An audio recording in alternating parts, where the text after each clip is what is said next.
Yes, Dharmendra Yadav ji. अच्छा, बहुत बहुत धन्यवाद सभापति जी। सभापति जी, आज सदन में अचानक ही आया आंध्र प्रदेश पुनर्गठन संशोधन विधेयक 2026। यद्यपि बेहतर होता पहले से नोटिफाइड होता तो और व्यापक चिंतन करने का भी समय होता, मौका होता, लेकिन ये जिस रूप में भी बिल आया, मैं अपने नेता आदरणीय अखिलेश यादव जी और अपनी पार्टी की ओर से इस बिल का समर्थन करता हूं।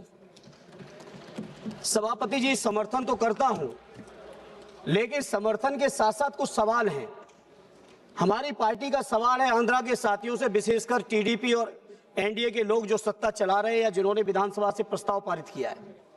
बहुत स्वाभाविक तौर पर आंध्र प्रदेश का सबसे बड़ा शहर विशाखापट्टनम स्वाभाविक राजधानी के तौर पर डेवलप हो रहा था, और अगर उस स्वाभाविक राजधानी को आपने स्वीकार किया होता तो आज जो बहुत सारी चर्चा चल रही कि इतनी जमीन की जरूरत पड़ रही है, इतने खर्चे की जरूरत पड़ रही है, इतने लाख करोड़ इन्वेस्टमेंट की जरूरत है, अगर आंध्रा के साथियों ने, वहां की सरकार ने यह फैसला लिया होता तो आज ना तो इतनी किसानों की जमीन की जरूरत पड़ती, न इतना पैसा खर्च करने की जरूरत पड़ती जो कर्ज लेके आपको लेना पड़ रहा है, शायद नहीं पड़ती अगर आप लोग विशाखापट्टनम डेवलप करते। लेकिन हमारे नेता आदरणीय अखिलेश यादव जी चाहते हैं देश का हर राज्य विकसित हो, और स्वाभाविक है राज्य की व्यवस्था चलाने के लिए बिना स्थायी राजधानी के कोई व्यवस्था चल नहीं सकती। इसलिए देर से ही सही एक स्थायी राजधानी की जो पहल की है उसका हम अपनी पार्टी की ओर से पूरा का पूरा समर्थन करते हैं। सभापति जी, जहां हम समर्थन करते हैं वहीं सवाल बहुत गंभीर हैं। जैसा कि टीडीपी के साथियों ने भी कहा, बीजेपी की तरफ से भी सीएम रमेश जी ने कहा कि इतने किसानों ने अपनी जमीन दे दी, किसानों ने जमीन दी, ये किसानों का बड़प्पन है। लेकिन जमीन लेने से पहले सरकार को यह सोचना चाहिए कि जो 2013 का भूमि अधिग्रहण बिल अधिनियम पास हुआ इसी सदन से, क्या 4 गुना मुआवजा आपने किसानों को दिया है? क्या उसके साथ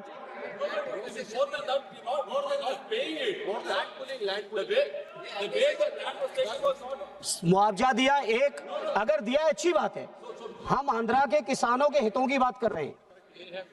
मुआवजा किसानों को पूरा मिले, उसके साथ साथ जो रहने की जो कंडीशन है प्लॉट मिलने की वो पूरा मिले। ये हमारी लैंड पुलिंग तो बड़े लोग करते हैं, किसानों को क्या मिल जाएगा हम भी जानते हैं। बड़े बड़े लोग लैंड पुलिंग करके सरकार को देते हैं, किसानों को मिलना चाहिए, ये मेरी पार्टी की तरफ से मांग है। अगर आप दे रहे हैं तो बहुत अच्छा, और नहीं दे रहे हैं तो इस पर आप विचार कर लेना। दूसरा सभापति जी, सीएम रमेश जी ने कहा कि उनके अपने क्षेत्र में 5 लाख करोड़ के एमओयू और इन्वेस्टमेंट आ रहा है। सीएम रमेश जी ने कहा उनके अपने क्षेत्र में, आपकी अपनी कॉन्स्टिट्यूंसी में आ रहा है, बहुत अच्छी बात है। कहीं यूपी जैसा ना आए। सही बात है। यूपी में क्या हुआ सभापति जी, 15,000 करोड़ के एमओयू साइन हुए, और 15 लाख करोड़ के, और बड़ी जिम्मेदारी से कह रहा हूं 1500 करोड़ भी कहीं इन्वेस्टमेंट नहीं हुआ है।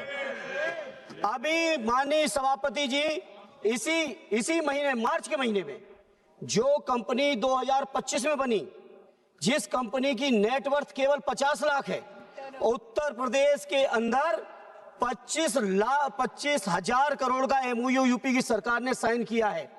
ये इन्वेस्टमेंट कहीं यूपी जैसा ना है, ये आंध्रा के लोगों आप लोग ख्याल रखना, क्योंकि उत्तर प्रदेश के अंदर जानकारी है, आप अपने जवाब में दे देना, जानकारी है मुझे पूरी।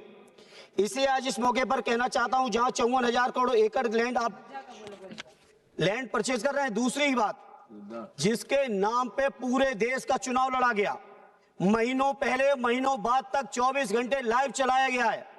राम मंदिर के निर्माण को अयोध्या में आदरणीय अवधेश जी बैठे हैं, अयोध्या के किसानों तक को उनको जायज मुआवजा नहीं दिया गया है।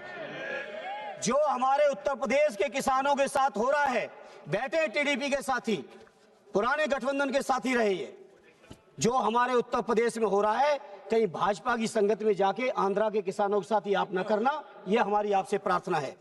इसलिए सभापति जी, जहां ये इन्वेस्टमेंट का सवाल है, और हाँ, आंध्रा के साथियों, साथी पप्पू जी ने कहा जो हमारे बिहार के मुख्यमंत्री जी के साथ हुआ है, सावधान रहना।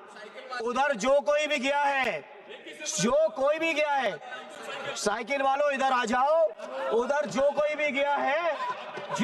भी गया उसका बुरा हाल हुआ है। बैठे हैं हमारे शिंदे साहब भी बैठे हैं, नीतीश जी की भी पार्टी के लोग बैठे हैं।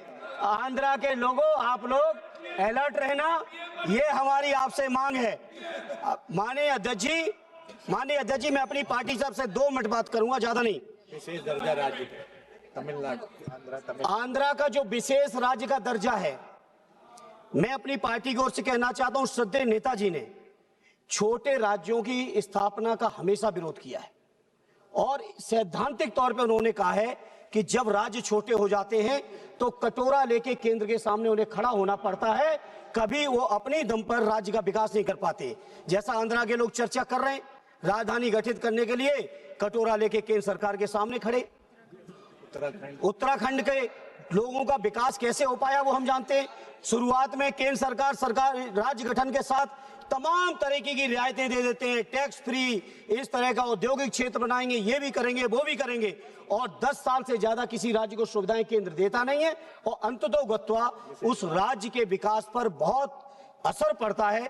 इसलिए सभापति जी, मैं श्रद्धेय नेताजी की जो सोच रही है उस सोच का मैं समर्थन करते हुए मैं पूरे देश के लोगों को कहना चाहता हूं, ये छोटे राज्यों की चर्चा, छोटे राज्यों की सोच, छोटे राज्यों की मांग से दूर रहें।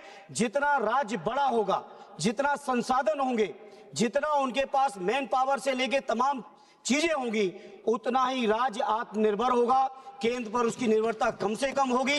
इसलिए आज चूंकि आंध्रा के लोगों की मांग है और ये हमारे पुराने सहयोगी रहे और हमें उम्मीद है इसी 18वीं लोकसभा में फिर से एक बार हमारे सहयोगी बनेंगे और इसलिए इनको जो विशेष राज्य की मांग है, उस विशेष राज्य की जो मांग है उसका हम समर्थन करते हैं और केंद्र के मंत्रियों से कहेंगे, केवल बैसाखी लेके विशेष राज्य की भाषण न दो। बिहार के लोगों के साथ भी यही किया आपने, आज तक विशेष राज्य नहीं बना पप्पू भाई आपका बिहार, लेकिन नीतीश जी को झांसे में लेके विशेष राज्य का दर्जा देके जो बिहार के साथ किया, आंध्रा के साथ भी अभी तक विशेष राज्य का दर्जा नहीं है। इसलिए इस भाषण के माध्यम से, इस वक्तव्य के माध्यम से देश के सभी दलों से कहना चाहता हूं, भारतीय जनता पार्टी के झांसे में ना आइए और जो किसानों की जो जमीनें गई हैं उनका भरपूर मुआवजा दीजिए। जहां अगर राज्य और राजधानी का कहीं आप लाभ की बात कर रहे हो, चर्चा कर रहे हो, तो उस लाभ का अगर कोई सबसे पहला हकदार है, किसी का हक है, तो वो किसानों का है, आंध्रा के। इसलिए आंध्रा के किसानों को भरपूर सुविधाएं दो, ये हमारी आपसे अपील है। एक बार फिर अपनी पार्टी और अपने नेता आदरणीय अखिलेश जी की ओर से इस बिल का आंध्रा की जनता के हित में, आंध्रा के लोगों की तरक्की के लिए मैं पुरजोर समर्थन करता हूं। बहुत बहुत धन्यवाद। धन्यवाद। Next speaker Shri R Raghuram.